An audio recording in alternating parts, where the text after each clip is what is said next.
Remember, let's begin.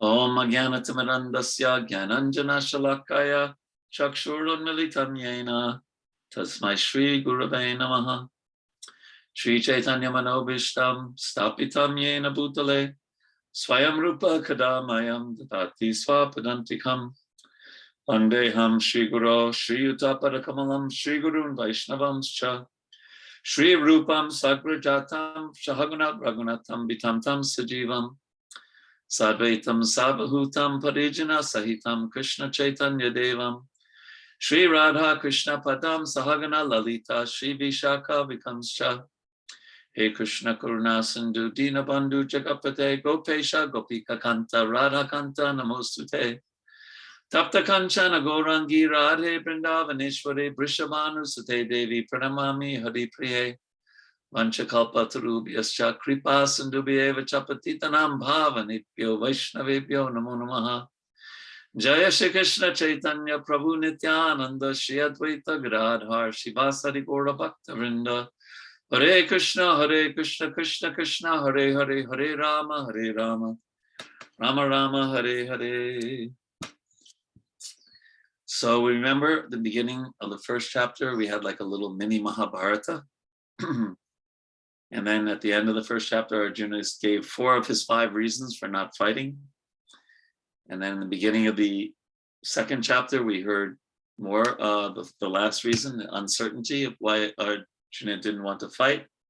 And then Krishna started explaining to him the difference between the body and the soul from different ways of giving that gyan, that knowledge to Arjuna.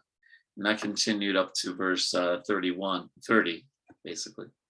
And then 31 to 38, we heard about, well, if you do think you're your body, and you think you're a Kshatriya, you should still carry out your duty.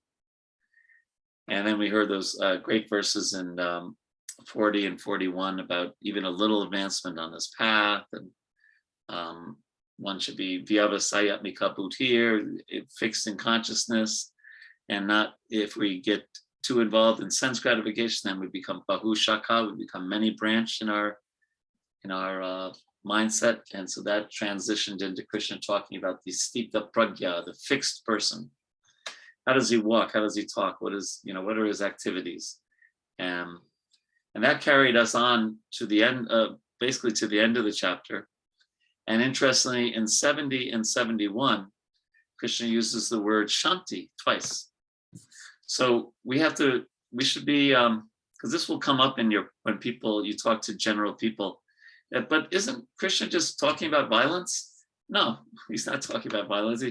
He's talking philosophy. He's giving Arjuna, yes, Arjuna's a warrior, so he ends up fighting. But Krishna could have used so many other words to encourage Arjuna to fight. He could have reminded him about what happened to Draupadi. He could have done this or that. Instead, he gives him knowledge, and he talks about how to have inner peace. The whole point of the Gita, in one sense, is for Arjuna to introspect and become a pure devotee. Not just his external behavior, but the external behavior is manifest due to the internal meditation, the fixed consciousness.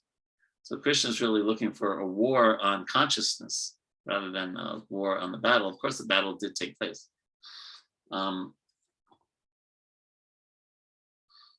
even when he says, armed with the sword of knowledge, stand and fight. So Arjuna didn't have a sword, right? What did Arjuna have?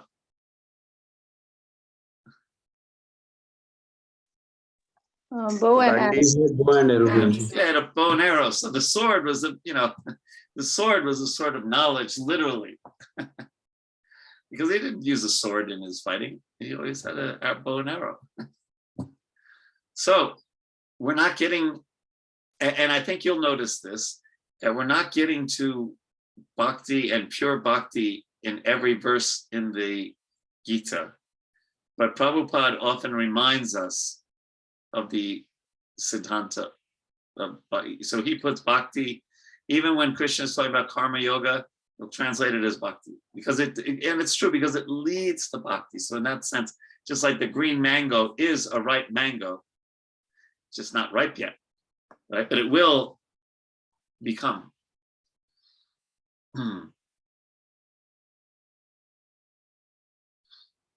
So if a person says, well, your guru has put Krishna even bhakti even where he's not there, he said, no, you don't understand.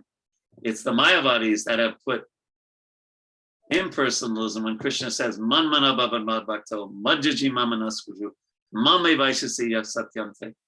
Mum, he keeps on pointing to his chest, mum, and they no, that's not Krishna. They're the ones who misinterpret. Okay. All right. So that my point here is that Krishna is not. It's not that every verse that we're going to be hearing today is about bhakti, but it is in the way that Krishna is bringing Arjuna to bhakti. Okay. So let me get my notes here and the Bhagavad Gita. Arjuna said, Sanskrit. Arjuna uvacha jayashi chet karmanaste mata buddhir janardana. So buddhi, like we heard about buddhi yoga. Tat kim karmani ghoremam nijoja yasi Keshava. Oh, Arjuna said, oh, Janardana, oh, Keshava, why do you want me to engage in this ghastly warfare if you think that intelligence, buddhi, is better than karma, better than fruit of work? And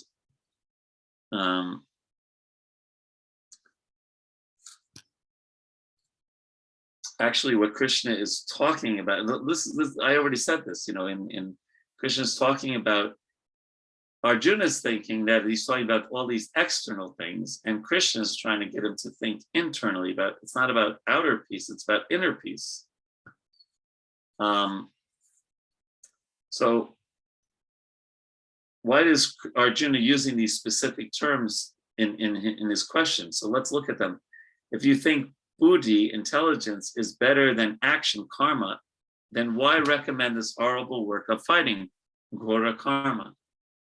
Now, in the previous chapter, if you remember, Krishna, he kept on using the word buddhi, like in verse 50, in the practice of buddhi yoga in 39. And so he's specifically saying that buddhi yoga is better than inauspicious work. In 49, he says, Dharena hyabharam karma. So keep all that bad stuff far away by buddhi yoga. So Arjuna he's reluctant to fight, and he's thinking that the inauspicious work refers to the fighting against his relatives, and now therefore he's asking this question. But Krishna's defining inauspicious work totally differently. He's saying that any work done with attachment is inauspicious. So he's telling Arjuna not to give up his duty, but to give up the attachment while doing his duty. That's verse 47 of the last chapter. Karma nevari karaste maphaleshu kadachana. So that detached work is called buddhi yoga, and Prabhupada will sometimes translate it as bhakti because it leads to bhakti. So Prabhupada explains this in the purport that about 3 or 4 sentences down. But without being trained in the philosophy of Krishna consciousness, it is not advisable to chant the holy name of Krishna in a secluded place where one may acquire only cheap adoration from the innocent public. Arjuna also thought of Krishna consciousness, or buddhi yoga, or intelligence in spiritual advancement of knowledge, as something like retirement from active life and the practice of penance and austerity in a secluded place. In other words, he wanted to skillfully avoid the fighting by using Krishna consciousness as an excuse. But he's sincere. So as a sincere student, he placed the matter before his master and questioned Krishna as to the best course of action. And aren't we like this? We can, if it's in Krishna consciousness, we can twist the philosophy around, or we can just in our minds rationalize so many things we do. I think I told you about, how to spell rationalize, like rational, L-I-E-S, lies.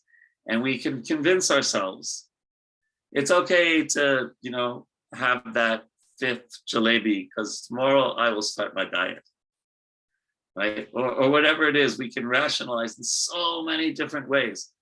So Arjuna is doing that, but he's at least smart enough, but he's smart enough to take shelter of Krishna and ask questions to Krishna.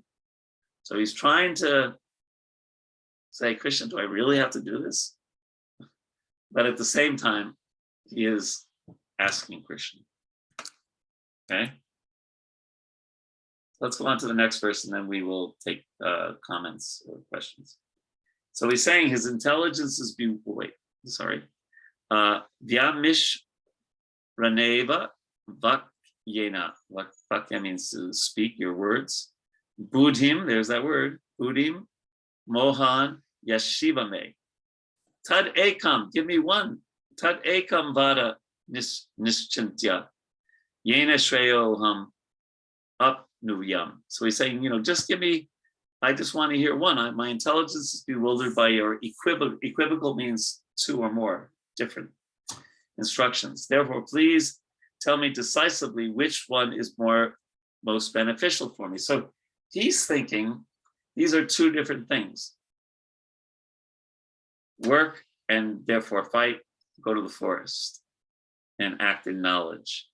But what we're going to hear, what we heard in the second chapter, and what we're going to hear again and again and again, is you combine the two. You work in knowledge. Okay, so Prabhupada, towards the end of the purport, he says, although Krishna had no intention of confusing Arjuna by any jugglery of words, Arjuna could not follow the process of Krishna consciousness, either by inertia, going to the forest, or by active service, fighting in the war. And then Prabhupada says he's being so kind that by asking these questions, in the last sentence, he's clearing the path of Krishna consciousness for all students who seriously want to understand the mystery of the Bhagavad Gita. So, Arjuna, I refer you to verse 49 of the last chapter where, because Arjuna says he's confused. He says, Krishna says to him, O Dhananjaya, keep all abominable activities far distant by Buddha yoga or devotional service. And in that consciousness, surrender unto the Lord. Those who want to enjoy the fruits of their work are misers. So Arjuna, again, he took this to mean Buddha yoga, don't do terrible, sinful things like fighting. And Krishna's saying, no, the sin is in not doing your duty. So that I hope that's clear. I said it twice now, right? He's thinking the sin is fighting, killing his relatives, this and that. And Krishna's saying, no, the sin is when you don't do your duty in a detached mood.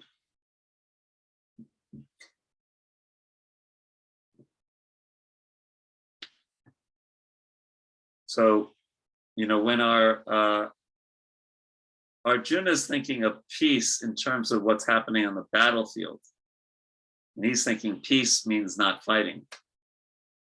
But Krishna is saying, no, when your heart is like in harmony with our true spiritual nature, then we get deep, true peace.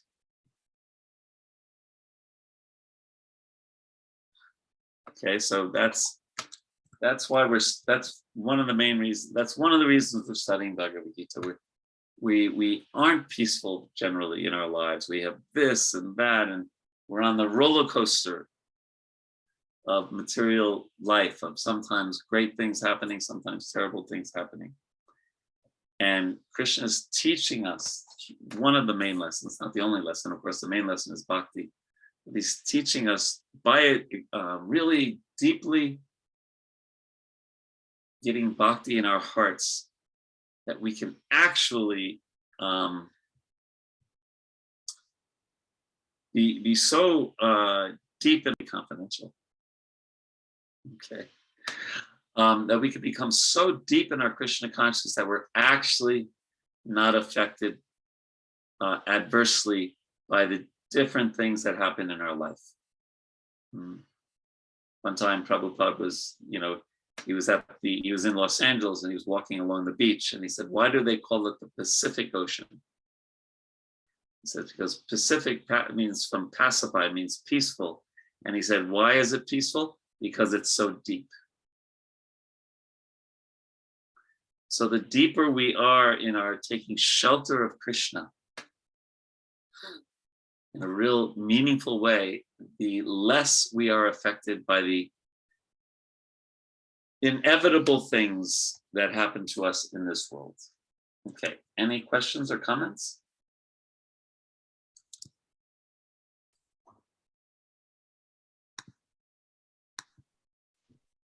Hare Krishna, Prabhuji. I Hare have a Krishna. question like Krishna advice Arjuna to walk in Buddhi Yoga in a detachment mode. So I'm just thinking how it could be detachment, because he's doing his duty and in a mode like to defeat the enemy.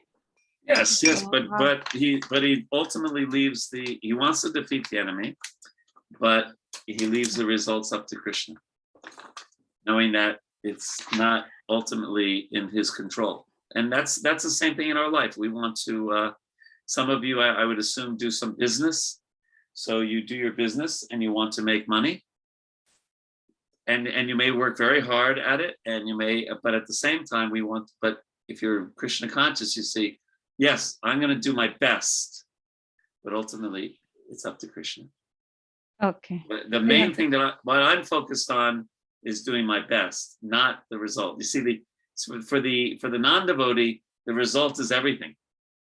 Mm-hmm. And the process is kind of a pain in the neck you have to do to get to the result. But for the devotee, it's the process that's the key, and doing it in good consciousness and doing it in Krishna consciousness. And the result, Ram Ram. Okay. Thank you, Prabhu. Mm-hmm. Any other questions or comments?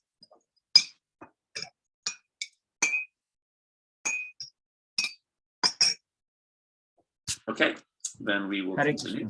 Oh yes, I just at the end, you got a Hare Krishna. Yes.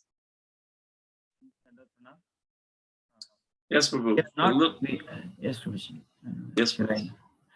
We are not supposed to meditate or think about the results, but our material life is focused mainly on results. We think only about the results and then do anything or everything. So in that way, we are focused all our life through till now that we have to get some encouragement and things like that.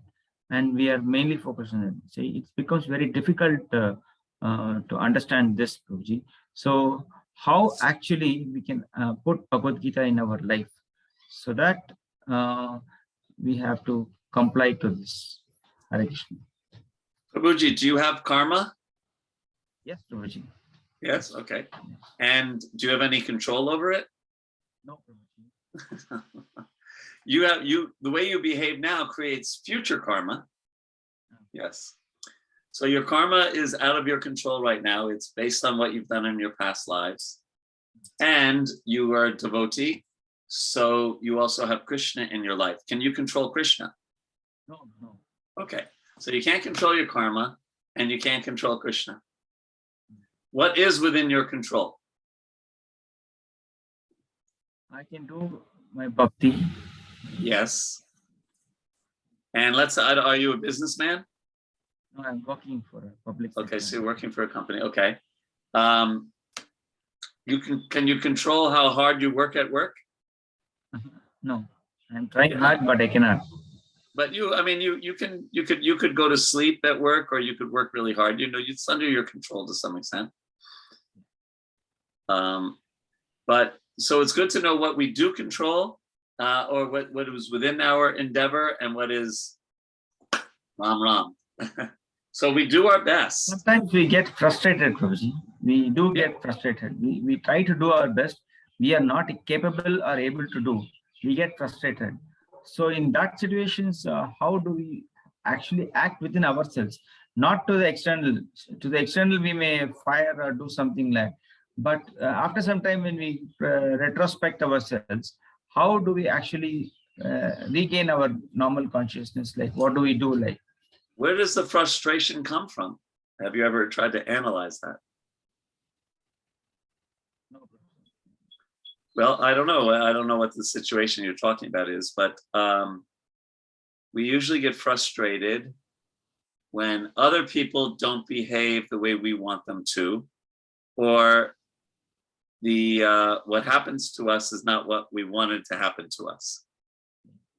And Prabhu, I don't know if you've ever, I find that one of the hardest things in this world is to try to change other people. Right? You know, you can do it to some extent sometimes. Usually you do it by your example, more than by just telling them what to do. Sometimes, you know, it works that as well. So again, it goes back to, if we are really clear about what is within our circle of influence and what is outside our circle of influence, and then we don't work, we just understand those things outside of our circle of influence, what can you do? Right?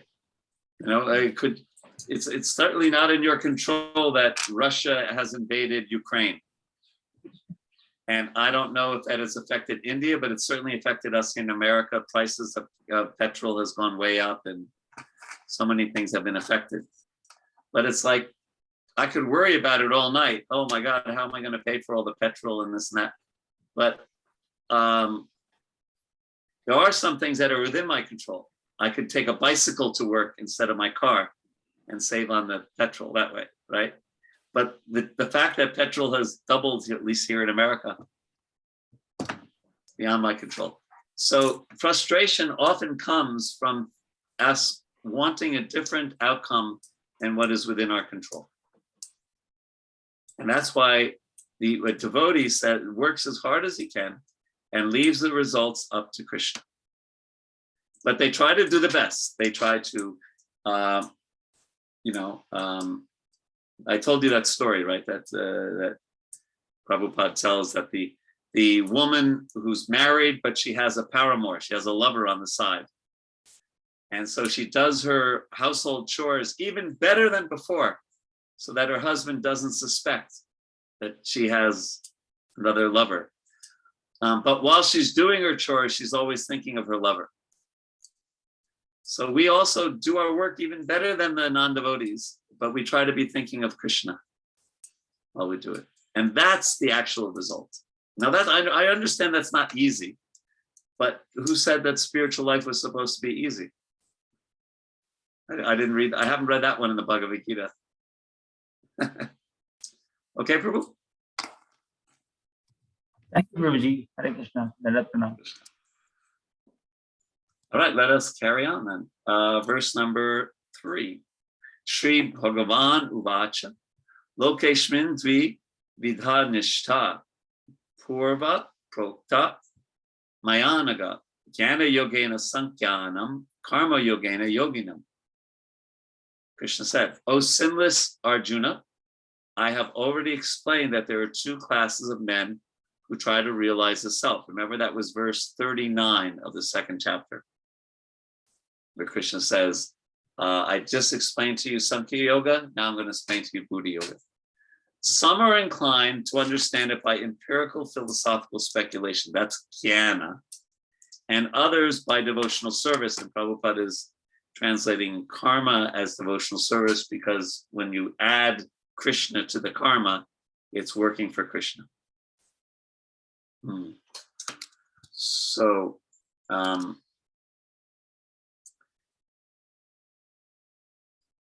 Prabhupada has a beautiful purport here, and I'm reading about halfway down. Therefore, both yogas are interdependent as religion and philosophy. So karma, he's saying religion, like just doing activities, ultimately for Krishna, and philosophy is gyan, we're not this body. And that's an amazing sentence. Religion without philosophy is sentimental, or sometimes fanaticism, while philosophy without religion is mental speculation. The ultimate goal is Krishna, because the philosophers who are also sincerely searching after the absolute truth come in the end to Krishna consciousness. Prabhupada is paraphrasing chapter 7, verse 19 there. This is also explained in Bhagavad Gita. The whole process is to understand the real position of the self in relation to the super self. The indirect process is philosophical speculation, gyan, right? Understanding you're not this body, by which gradually one may come to the point of Krishna consciousness. And the other process is directly connecting everything with Krishna in Krishna consciousness.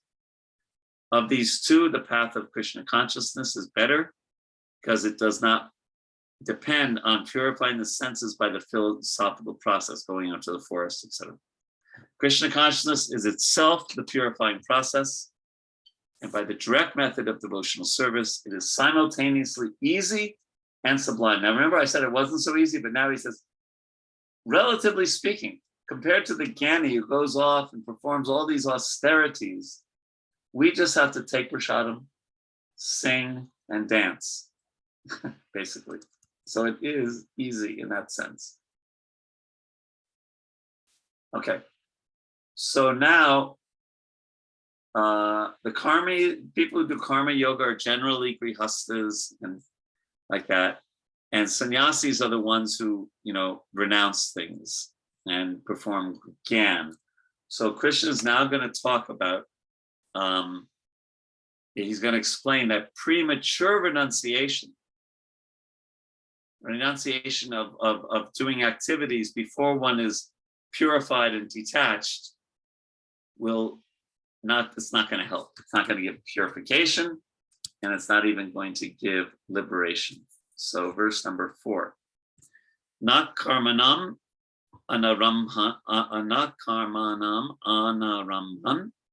naishkarmyam purushosh nute, nacha sanyasanad eva siddhim samadhi gacchati.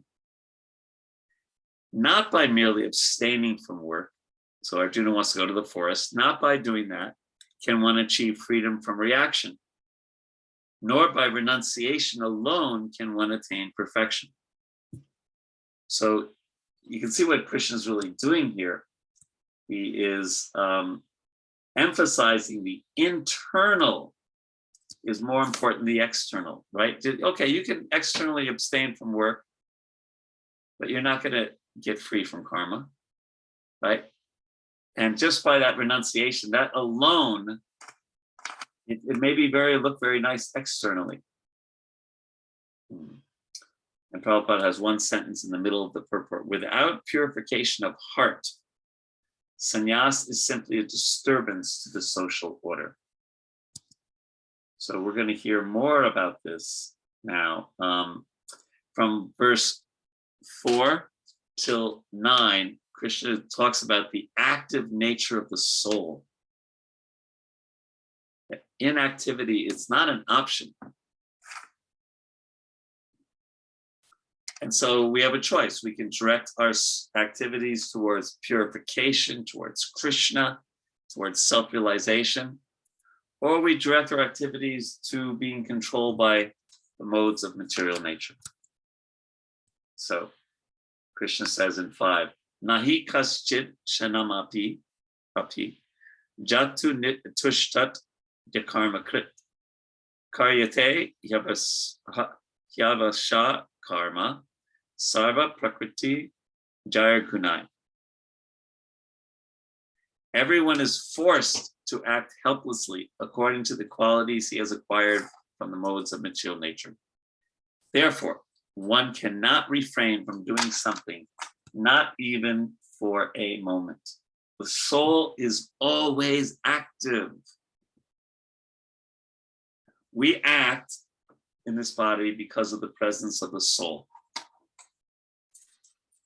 If the soul's energy is diverted towards matter, then we act within the three modes of material nature.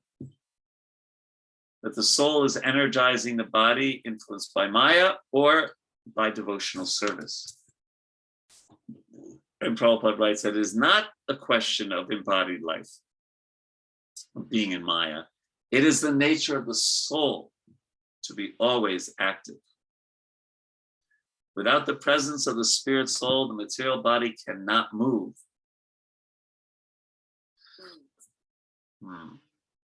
In the body is only a dead vehicle to be worked by the spirit soul, which is always active and cannot stop even for a moment.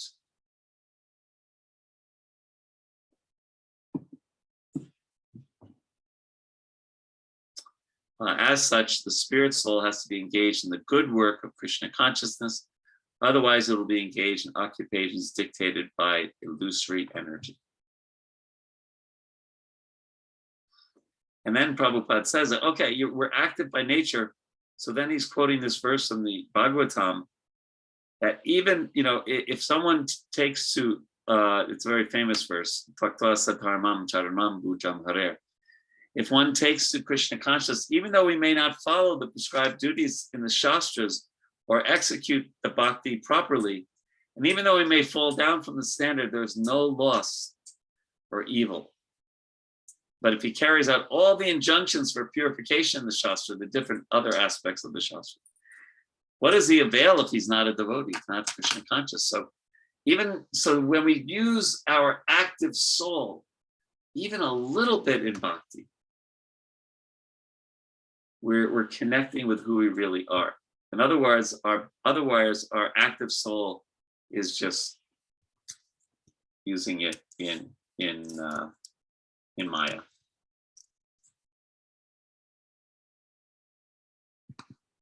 So, Prabhuji, I have a question. Yes. When Lord Krishna talks about empirical knowledge, Yes. does that mean sannyas ashram or? It means jnana, and that means basically verses 11 to 30 of the second chapter of the Gita.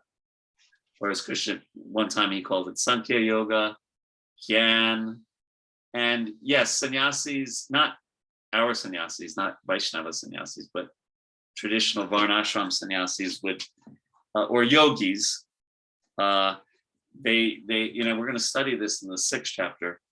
There's two different rungs there's two different kinds of yogis that are described in the 6th chapter of the Gita. And Yoga Rudha is one stage, and Yoga Ruruksha. We'll study it. Mm-hmm.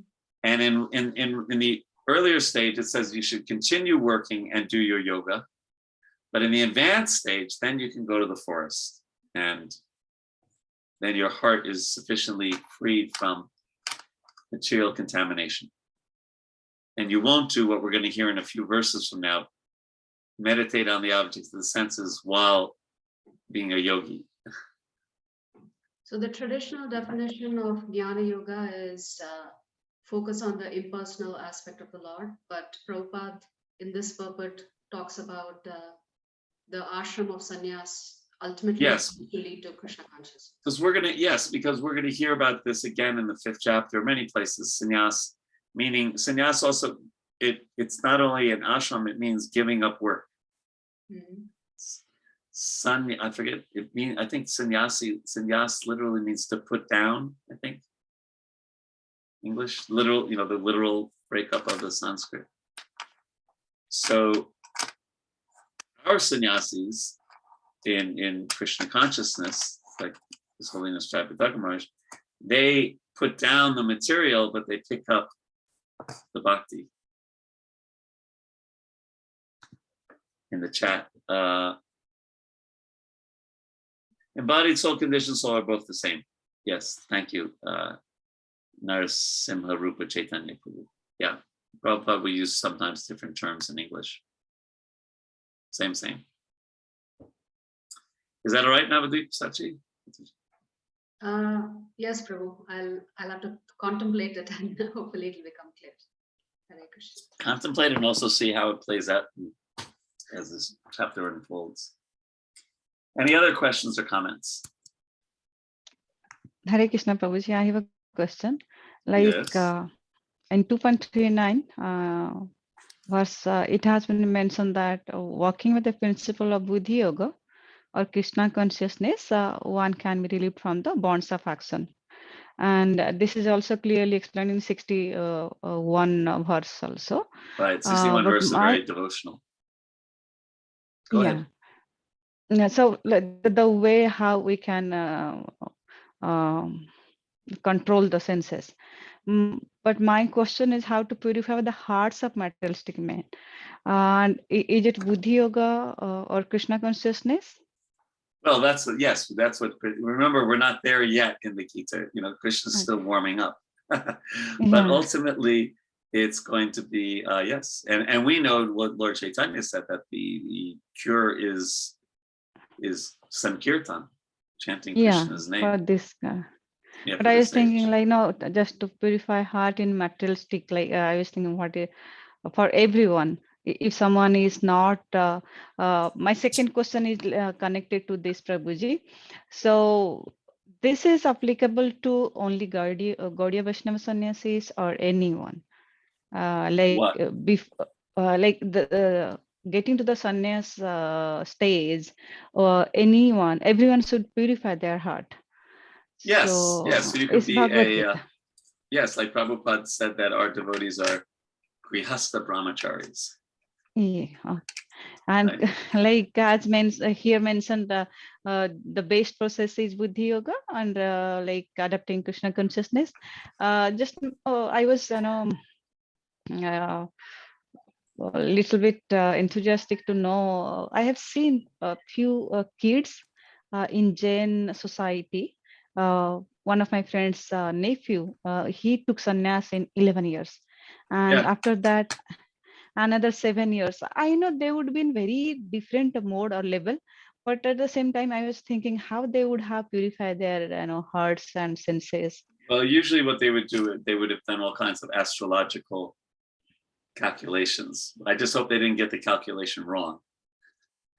Okay. Because they might give them sannyas, but then what do they do about cell phones and the internet? And no, Prabhuji, that is so austere. Like I know very personally because my very close friends. I know they keep them pure. But anyway, it's not the way we do things here.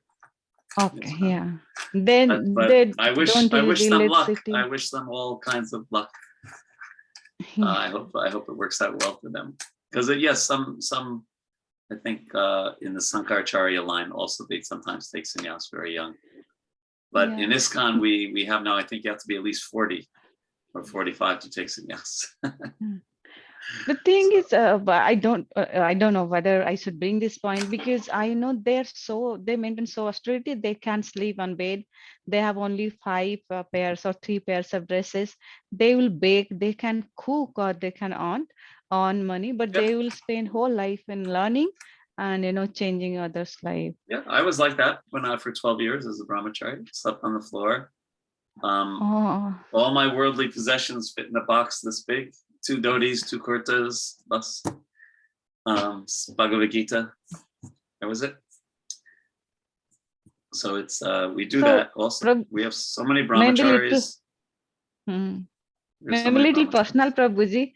So what is the difference between that life and like Grihastha, even you were having a big responsibility towards temple and others, so many, It's more complicated than this life. It's more complicated. Okay. Then we used to joke you only needed 3 bags: a bead bag, a book bag, and a sleeping bag. Plus, and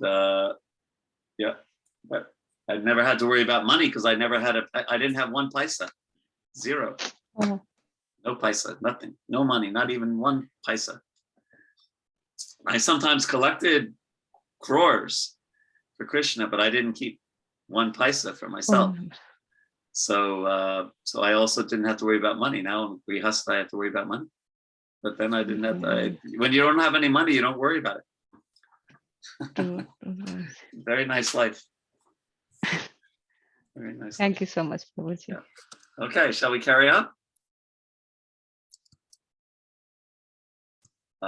Then we are,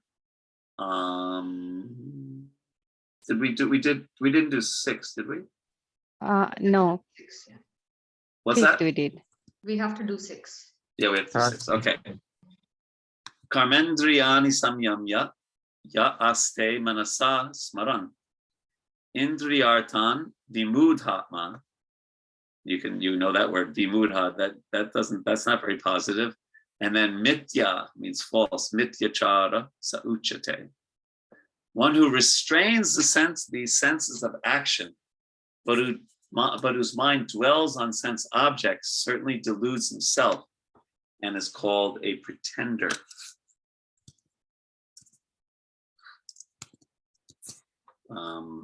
So Krishna,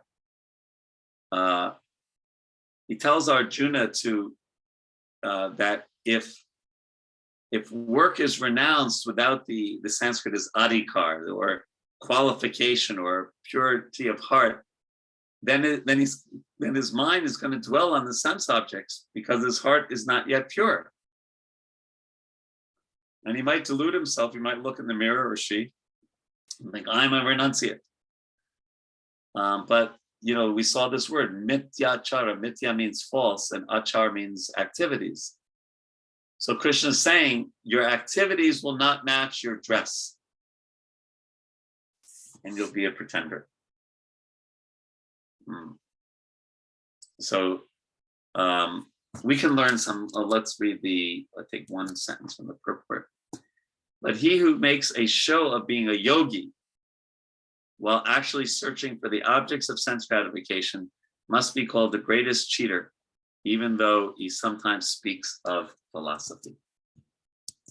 So at one point in 1982, my Guru Maharaj said, I want you to take sannyas. I think I was 22 years old, 24. But it would have been the craziest thing in the world, because all I was thinking of is, I'll get so much Mahaprashadam. And everyone will have to bow down to me. Even the Prabhupada disciples are going to have to bow down to me because I'm a sannyasi. So luckily I didn't take sannyas. But I would have been exactly like this verse. Mityachara sauchate.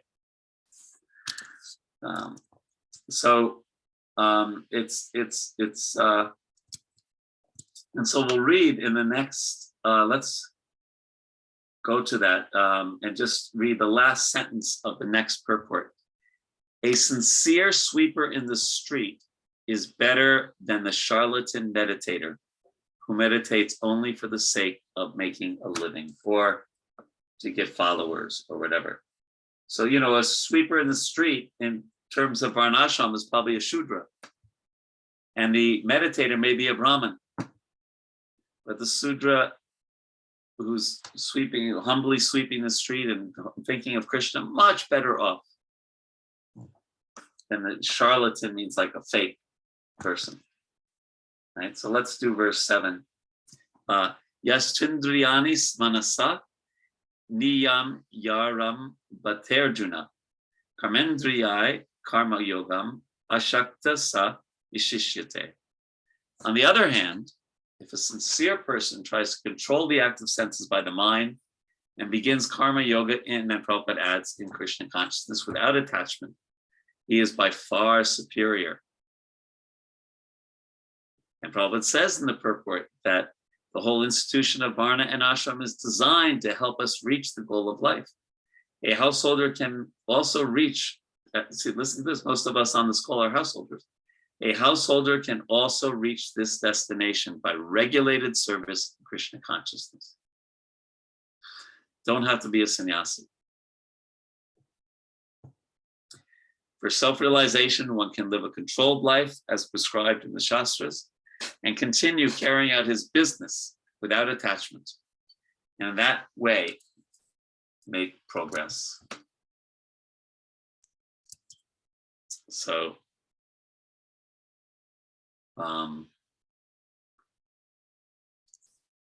so we should be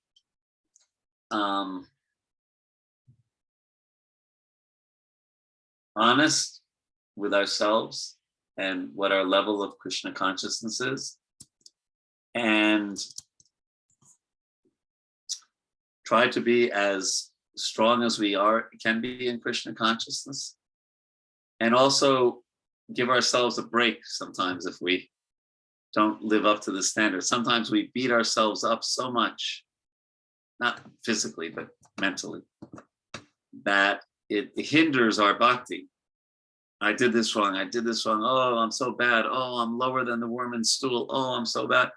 And that doesn't really help much. Humility means not thinking that I'm so terrible, but just real humility is just how great Krishna is. So, and if we have some struggles in Krishna consciousness, there's a beautiful verse in the 11th canto, 2 verses, 11th canto, chapter 20, verse 27 and 28. Having awakened faith in the narration of my glories. Actually, what I can do, I'll read it and I'll put it in the chat if I'm allowed to. Oops. Having awakened faith in the narrations of my glories, being disgusted with all material activities, knowing that all sense gratification leads to misery, but still being unable to renounce all sense gratification. Now listen to this. My devotee should remain happy and worship me with great faith and conviction. Even though he is sometimes engaged in sense enjoyment, my devotee knows that all sense gratification leads to a miserable result, and he sincerely repents such activities.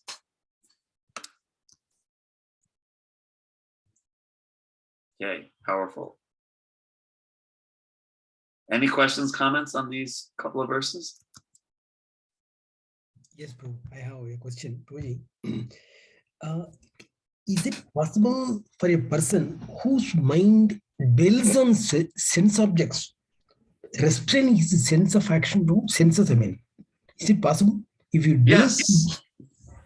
I mean, Yes. it is only rather artificial, or only acting only. He can only act like that. But is it really possible for him to restrain his senses? Prabhu?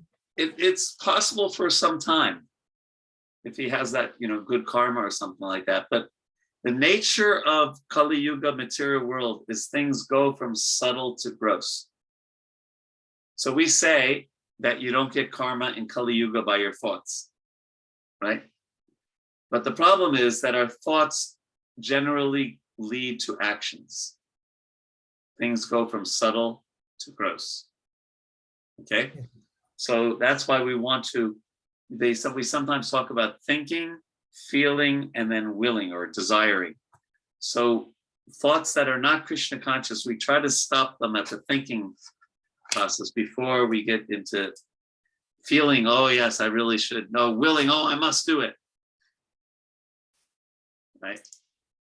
So it's possible, but not for a long time. Krishna says that if you look at the 59th verse of the 2nd chapter, 259, he says one may restrain himself from the sense objects, but the problem is the taste for them is still there. Yes. But by getting a higher taste in Krishna consciousness, then you don't think about it anymore. Okay? Yes. Anything else?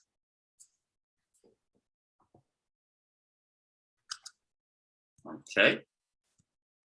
Then we are on text 8.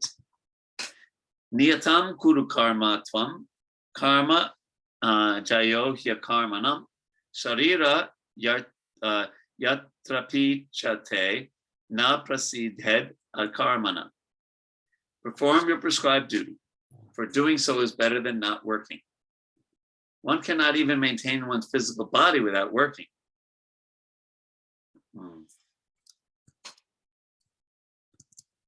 Check my notes. So, and this is verse number 8, yes.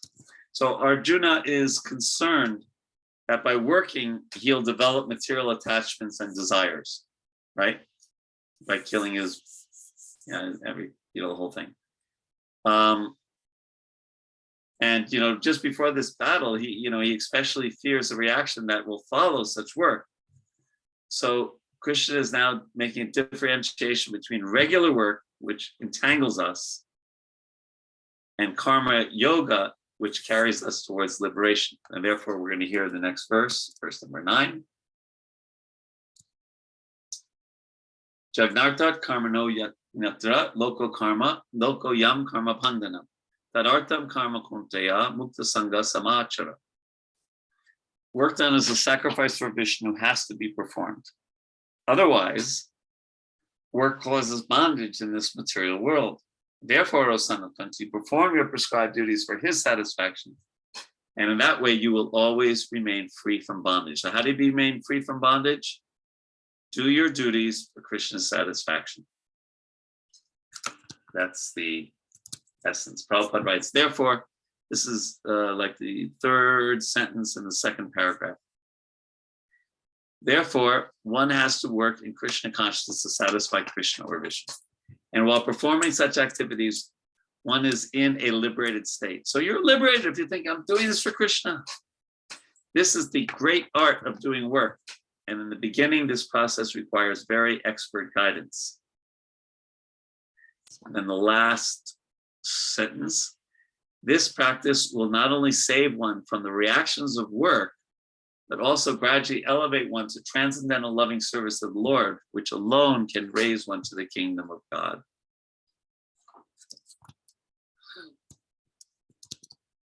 Okay, so in verses 3 to 8, we heard, something about working without attachment, or combining karma and gyan, right?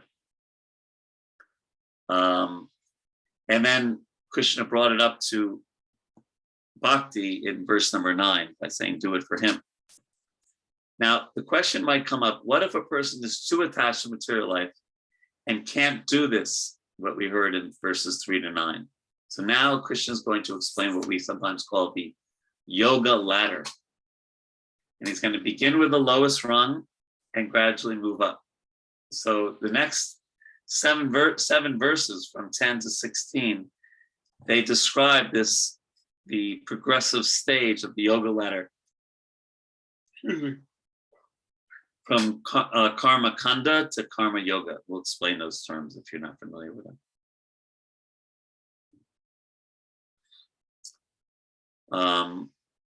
And this is the Vedic system that Krishna has created. Now, it's not the ISKCON system of just like, ISKCON system is the elevator, but this is the stairs. And it's a slow but steady process.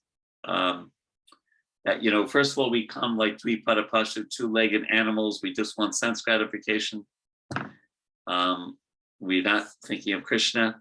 And but if we follow the Vedic process, the first doing Vedic rituals and things, still for our own sense gratification, but at least we're accepting the authority of the Vedas. So we're accepting a higher authority than us.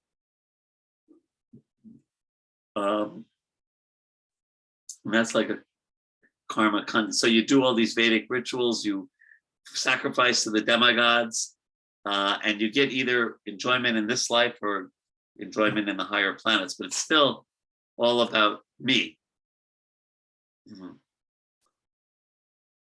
But then if you get some good association, you may go from karma kandi to karma yogi, where you actually have a spiritual goal of some kind. And then ultimately, if you come in contact with a devotee or bhakti, then you understand, the actual goal is Krishna. So let's look at verse number 10. Sahayagya Prajashresta Purovacha Prajapati Anena Prakshavish Yadvam Eshavostris Kama Duk. So this is, remember, this is not pure Krishna consciousness. In the beginning of creation, the Lord of all creatures sent forth generations of men and demigods, along with sacrifices for Vishnu, and blessed them by saying, "Be thou happy by this yajna." So you'll be personally happy, because its performance will bestow upon you everything desirable for living happily and achieving liberation.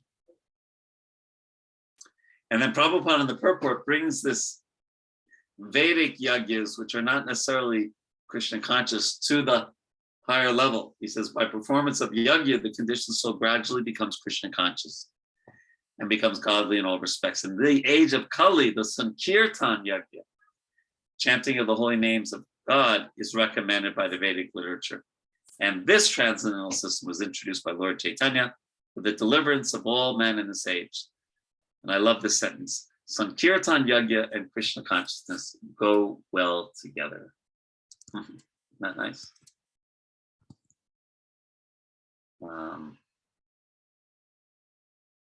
So now Krishna is starting to explain this karma kanda system of live happily and ultimately achieve liberation. So we hear more about it in the next verse. The demigods, being pleased by sacrifices, will also please you. And thus, by cooperation between men and demigods, prosperity will reign for all. Prabhupada writes, the supply of air, light, water, and all other benedictions for maintaining the body and soul of every living entity is entrusted to the demigods, who are innumerable assistants in different parts of the body of the Supreme. And then in 12,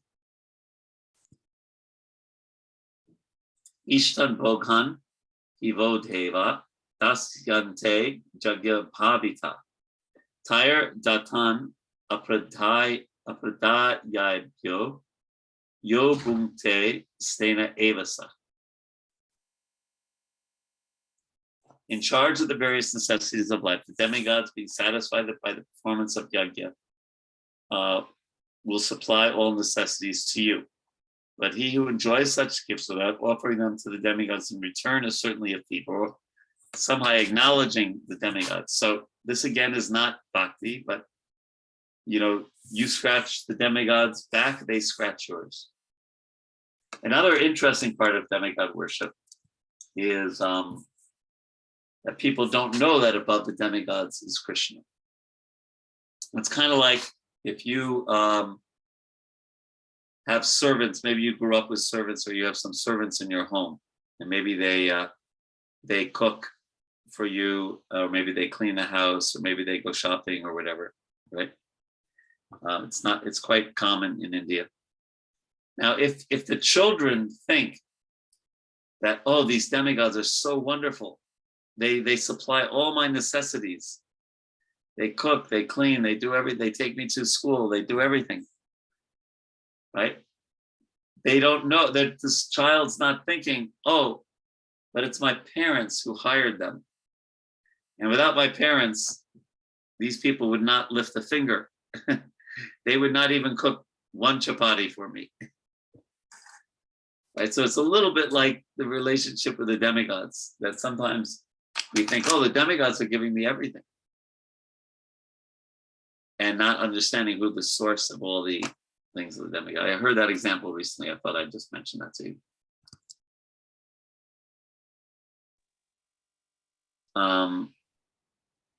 In the purport, the second paragraph. One should know, however, that all the necessities of life that the human society requires are supplied by the demigod agents of the Lord. So they're like the servant, the household servants. No one can manufacture anything. Take, for example, all the edibles of human society. These edibles include grains, fruits, vegetables, milk, sugar, etc. That's for the person in the mode of goodness, and also edibles for the non-vegetarians like meats, none of which can be manufactured by men.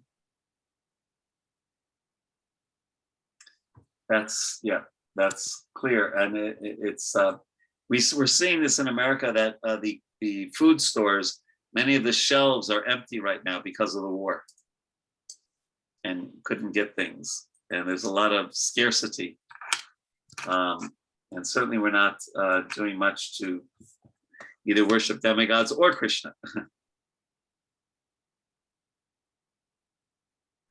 So we're not recognizing that it's not, the store that is supplying us things, but if we buy some cookies, the grains from that come from the earth, and who created the earth? So everything that we eat, for example, is coming to us by Krishna's kindness. Then again, take example, heat, light, water, air, etc., which are all necessities of life. None of them can be manufactured by human society. Without the Supreme Lord, there can be no profuse sunlight, moonlight, rainfall, breeze, etc., without which no one can live. Obviously, our life is dependent on supplies from the Lord, even for our manufacturing enterprises. You require so many raw materials like metal, sulfur, mercury, manganese, and so many essentials, all of which are supplied by the agents of the Lord with the purpose that we should make proper use of them and keep ourselves fit and healthy for the purpose of self-realization, leading to the ultimate goal of life, namely liberation from the material struggle for existence. Okay. Any questions or comments about demigods? Hare Krishna, Prabhu. So in this previous verse also, it was very clearly mentioned that we need to do our duties without attachment to any productive this one. And in this one, it is the last verse, it is very clearly mentioned that we need to offer back to demigod. So and is it that here we Prabhupada is trying to mention that once we offer back to demigod, it gets internally given it back to Vishnu? That is what. Well, Krishna's not telling you and me to worship the demigods. Remember, this is the Karma Kanda section of that of the Bhagavad Gita.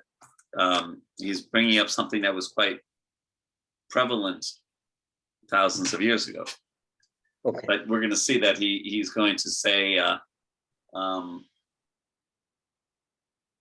chapter 4, he's going to say anyone who worships demigods is alpa medasa.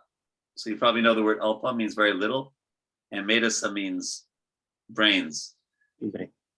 So he's not very impressed. But here he's not talking about the demigods and what they give to Krishna. He's just talking on the lower thing between the living entities and the demigods. This is better than thinking, who gives a damn about the demigods? I worked hard, I made money, I go to the store, I buy my atta, Yeah. I buy my, like that. So this is better than that.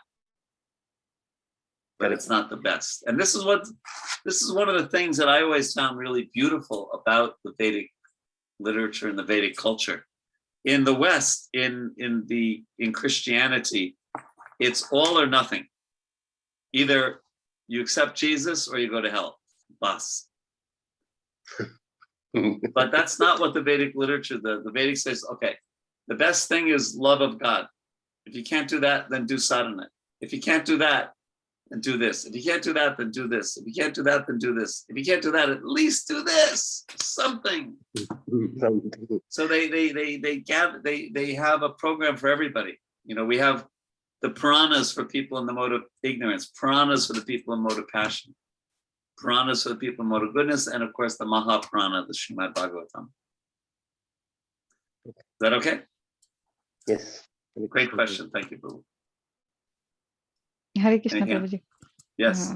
I just want to add or maybe one comments on this. Like as you mentioned, if you can do this, then do that. If not one, then do that. Like, very simplified way, as Prabhupada, initially he was asking for 64 rounds, then 32, then 16 in the final. So he was so, gave the flexibility to us. My question is around Prabhuji. When we offer something to Lord, we go with Guru Parampara, the stepwise, Yeah. from our Guru to till Krishna. So Yes. it's the same way. I like, we understand, like we should not expect anything. Whatever the result, like, do our duty and whatever the result. But in material, like life, most of the time we need something. So should we approach Krishna, or we can understand Krishna knows everything? Then whatever I need, then he will give provided, other than whatever I want. Or I should go through like demigods or direct No, Krishna? don't go to the demigods. Just be respectful to the demigods. We're always respectful to demigods. Lord Chaitanya paid obeisances at the demigod temples when he was touring South India. But we also shouldn't do the second offense against the holy name, to consider the names of the demigods to be independent, equal to or independent of the name of Lord Vishnu. And I was talking to Mahatma Prabhu today that we were saying in the West, many of the 10 offenses don't really apply. There's nobody worshiping demigods here. If an American person becomes a devotee, there's no one doing karma kanda. They don't know what karma kanda section of the Vedas is. They have no idea. But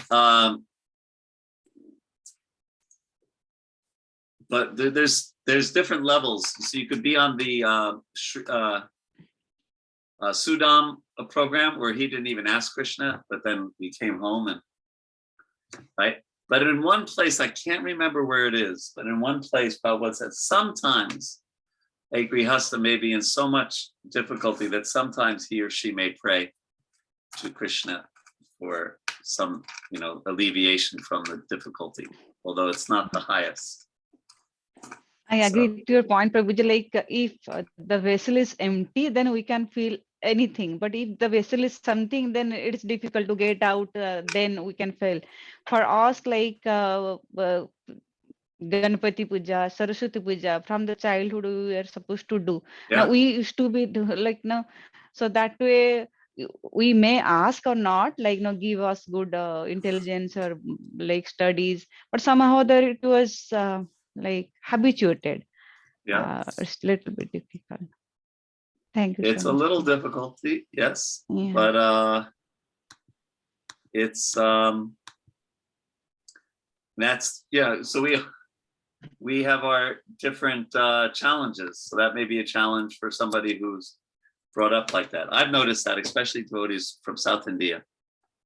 They were brought up if they were brought up in the Sri Sampradaya or something like that, and things are a little different than the Gaudiya Sampradaya. So it sometimes takes a little to so much conviction needed, Prabhuji. Else, no, it is not easy.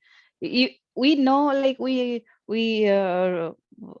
respect, we accept Krishna as he is, or as a supreme personality of Godhead, like Jagannath-ji, but at the same time we also follow others. That's so the challenge part. We should be focused on Radha and Krishna. I know there's this one devotee in Vrindavan from Bengal, and he was like saying, "Oh, Prabhupada, I have to go to Bengal to do something." I was like, "I know where you're going. It's Durga Puja time." Yeah. Thank you so much. But think about how much Krishna will be satisfied if you actually follow his instructions.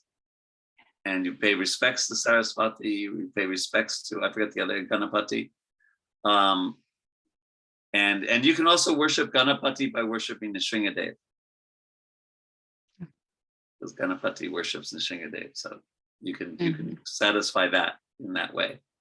And although it says in in Bhakti Rasamrita Sindhu that one can worship Ganapati to clear the path of bhakti. Yeah. And so when the devotees asked Prabhupada, can we then worship Ganapati? He said, yes, if every week you give me $10,000, otherwise no. Then the devotee said, okay, we will worship Ganapati. So sorry, Prabhuji, one consequent question. As you mentioned, like we can worship Ganpati or in a mood, like, worshiping to Narasimha Dev. So is it like, I heard, I have not read anywhere, Ganpati is all the Vigna-nasak, like all the power of taking all the obstacles comes from Narasimha Dev, because Narasimha Dev put his leg on. I don't know the details about his leg and things like that, but we worship Lord Nrsimhadev for protection, for clearing the obstacles towards Radha and Krishna. But ultimately, we want to go in one direction. Chaitanya Mahaprabhu, Radha and Krishna, bus. That is easy. That's easy. But my okay, question so do it. is like, do it. No more question. Do it. No, I'll do it, Prabhuji. Okay, Just, starting when? I Now? thought like, yeah, that's, my question is, Nrsimhadev was worshipping Ganpatiji, or No, the other way other? around. Yeah, that's why I misheard, Prabhuji. Yeah, that's my understanding. I don't know a lot of those details, but does anyone else on the call know any more about that detail? About the relationship between Ganesh and Nrsimhadev? Hare Krishna, Prabhuji. I think Yes. it is Brahma Samhita, it is quoted, mentioned. Yeah, I think you're right. Yeah, if you can find that, let us know. Okay, Prabhu. Okay, so now 13. Yagya Sisashina Santo Munchate Sarvakli Bishai Bunchate Te Vakam Papam Yepachan Yatmakarna. The devotees of the Lord are released from all kinds of sins because they eat food which is offered first for sacrifice. Others who prepare food for personal sense enjoyment verily eat only sin. So we should take this verse very seriously and only eat prasadam. Only eat prasadam. Bas. That should be our vow, that we only will take prasadam. Now, sometimes, if you're a businessman and you're out of business and you have to have lunch with someone, you can offer that in your mind, just try to. I mean, in America, I order a salad. You call it salad or a salad, and that it's it's just salad. It's very simple, right? And then some olive oil on top, and then in my mind, I don't go down on the floor when I'm with like all these business people. But still, the principle is there that we don't want to eat anything that isn't offered to Krishna. Now, the best is if we've cooked it at home and offered it to our deity and then put it in a tiffin and taken it to work or whatever. That's first class. In emergencies, sadhus generally in emergencies, they buy some fruit and they offer it. Prabhupada sometimes in emergency would take a samosa that was fried. Things that are fried are called pakka. Things that are boiled are called kacha. Apparently there's more karma in the things that are boiled, even if they may be a little healthier for you, like rice. So the point is that we want to offer our lives to Krishna. We want to offer our food to Krishna. One of the most amazing things about bhakti, and I've seen this, I've been trying to practice Krishna consciousness for 46 years, is, everyone in the material world, when they're cooking, they taste it. Oh, does it need more salt? Right? Isn't it? Right? Or even, I even see, in America, people will take the spoon and then keep stirring it. But devotees, don't do that. And it comes out like 90% plus, like just right. And you can add a little, sometimes it's oversalted, but very rarely, it's amazing how without tasting it, it comes out so well. It's pretty amazing. So we should really take this vow for our own purification and for pleasing Guru and Krishna, if we're not doing it already, to only eat prasad. Hare Krishna Prabhu, I have a question on this shloka. Since this shloka is right after Krishna talking about the demigods, Yeah. and he's also referenced in the previous shloka about offering something to them and not accruing the sin. So I know Prabhupada is translating this as offering the bhoga to the Lord. But is this a continuation of, is this Krishna saying you have to offer to the demigods and that is also prasadam? Well, let's see. Because he's not referring to himself in the shloka here. He simply says, Yajna Shishtashina Samto. Yeah. And then Prabhupada translates that the devotees of the Lord, the Shantas, right? That makes sense. Shanta means saint, right? Yeah, I think it could be taken that way. Let me just if you really want to know, let me just do one quick research. This is verse 13. Is that right? Yes. Okay, give me a second. Because the next verse also, Krishna begins to talk about the food grains and that cycle of dependency or interdependency. Right. Yes, so we just take this to the next level. Right?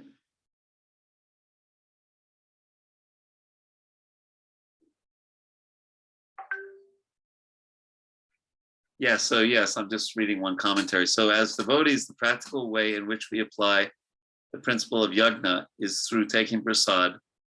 In the Vedic context, in the Karma Kanda context, the principle of yajna will apply in a different way. There will be fire sacrifice, and through the remnants of the fire sacrifice, whatever is there will be taken as prasad. But in ISKCON, we have deities, we offer prayers to the deities, we offer the bhoga, and then we take that as prasad. So yes, you're right. Yeah, so that's the context. Right, because any yajna that you perform, ultimately, I suppose the way you could extrapolate this is ultimately as yajna purusha, it is Vishnu who is accepting it, and therefore it is prasad. Even if the yajna is directed towards a demigod, that would be another way to look at it. Yes. And look how Prabhupada brings it to the topmost, right? Look at the first three sentences. The devotees of the Supreme Lord, or the persons who are in Krishna consciousness, are called Shantas. And they are always in love with the Lord, as described in the Brahma Samhita, Premanjana Chodita Bhakti Vilochanena. Shanta, there's that word Shanta again. Sadaiva Hridayeshu Vilokayanti. The Shantas being always in a compact of love with the Supreme Personality of Godhead, Govinda, the giver of all pleasures, or Mukunda, the giver of liberation, or Krishna, the all-attractive person, cannot accept anything without first offering it to the Supreme Person. So that's our mood. We don't want to accept anything without offering it to Krishna. So that was 13. Now, in 14, Krishna is going to warn Arjuna that even if you go to the forest, all food comes about by rain coming from the demigods. Therefore, we cannot avoid this obligation to perform sacrifices. So, anan bhavanti bhutani parjanyan yad anasambhava. Jagnad bhavati parjanyo jnana karma samudbhava. All living bodies subsist on food grains, which are produced from rains. Rains are produced by performance of yajna, sacrifice, and yajna is born of prescribed duties. Prabhupada writes that when there is an epidemic disease, this is interesting considering COVID, an antiseptic vaccine protects a person from the attack of such an epidemic. Similarly, food offered to Lord Vishnu and then taken by us makes us sufficiently resistant to material affection. One who is accustomed to this practice is called a devotee of the Lord. 15. Karma brahmo bhavam vidhi brahmakshara samudbhavam tasmat sarva gatam brahma nityam jagye pratishtitam. Regulated activities are prescribed in the Vedas, and the Vedas are directly manifest from the Supreme Personality of Godhead. Consequently, the all-pervaded transcendence is eternally situated in acts of sacrifice. So let's, that was 15. So everyone is dependent on food grains. Grains go from the earth, right? You can't get it, you don't get it out of a factory. But their growth is dependent on rain. Rain comes by performance of yajna offered to Indra. The inspiration and the direction to do yajnas Indra comes from the Vedas. So, and the Vedas come from Vishnu, from Vishnu's breathing. So there's this connection between, even for a materialist, dependence on food, dependence on Vishnu. This is the gradual, slow yoga process, not the full process of Krishna consciousness.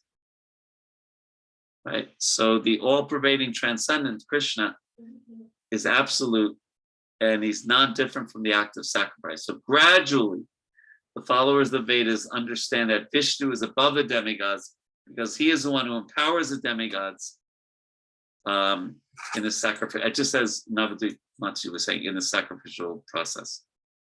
So in other words, Indra's power to give rain is supplied by Vishnu, Krishna. And so this gradually blossoms into the realization that only Vishnu should be, or Krishna, in our case, Radha Krishna, Lord Chaitanya, is the object of worship. So Krishna ends his description of Karma Kanda in the next verse. Let's do that one. Evam pravartitam chakram nanuvarta yatiha yat agha yur indriyaramo mogham partha sajivati.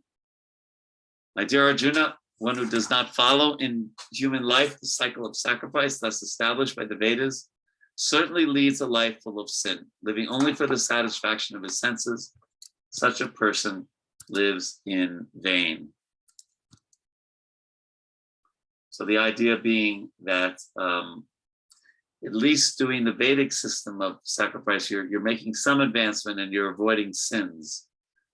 But if you just live like a dvipada pashu, a two-legged animal, satisfying your senses, that life is a misuse of the human form of life. Okay. Let's see, we said we would do 4 more. This is the next section. 1 second.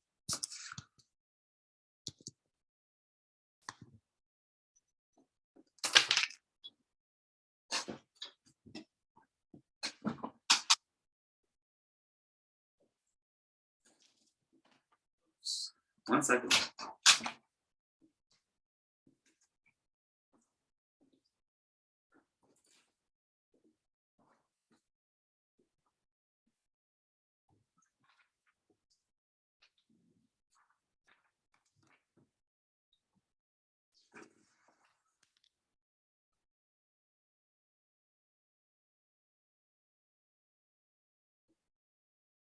So the next section talks about, well, by the end of the next section, in verse, is talking about how we should set a good example. A lot of it is about setting, dutifully acting without attachment is the right example to show other people. And then the last verses of this chapter talk about how to overcome lust and greed. So I think the section actually begins on 17. So let's end there. And your homework assignment is to read the end of the chapter and answer the homework questions for those lessons. And is there any last questions or comments?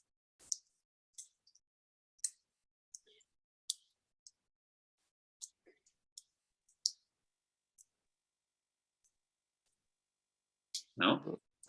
Hare Krishna Prabhu, one Yes, question. If we look at it in last few verses, at least it has been mentioned that we need to establish the cooperation between us and demigod and to satisfy Krishna, right? Yes. So how we do go ahead.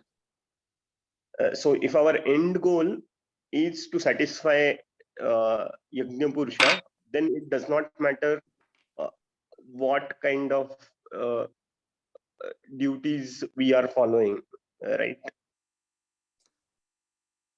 If we're doing bhakti, then our duties, we still have duties within bhakti. We have two kinds, if you remember from, I think, a purport in the second chapter. Conditional and constitutional.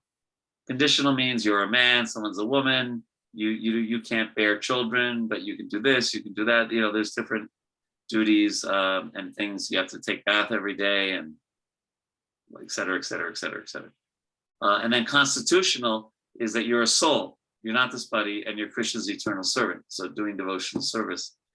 So we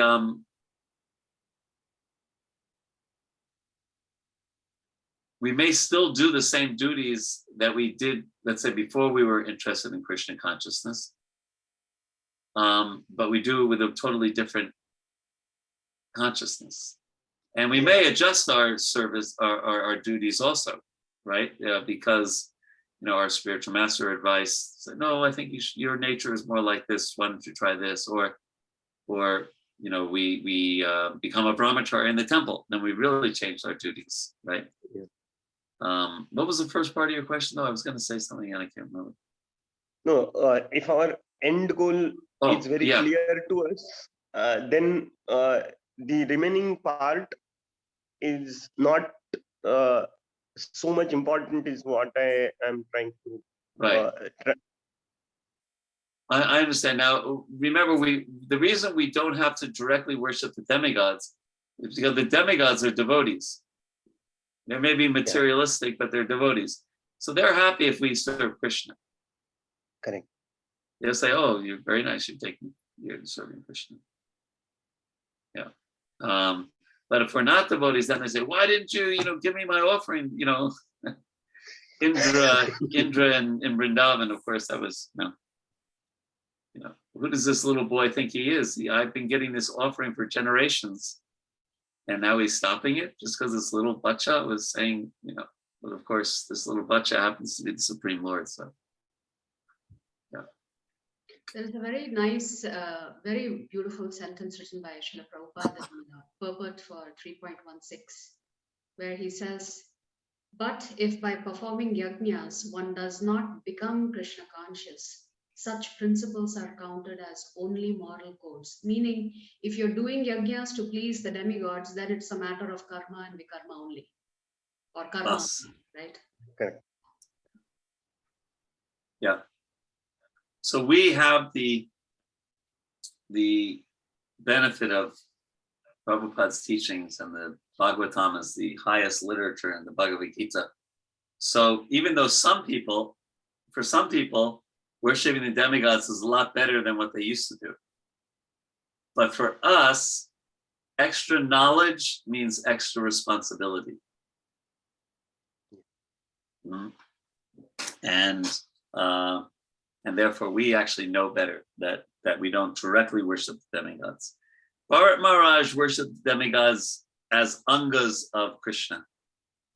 And that was considered okay. But the best thing is to respect all demigods. Absolutely respect all demigods, especially Durga Devi. We definitely don't want to get on her bad side, and focus on Radha and Krishna and Lord Chaitanya. Okay. Wow, an hour and a half, we covered a lot today. So let's see, we might be able to finish the chapter next week, because I'll probably go a little quickly through the first section and then spend more time on the second section. So I hope you all have a very nice Krishna conscious week.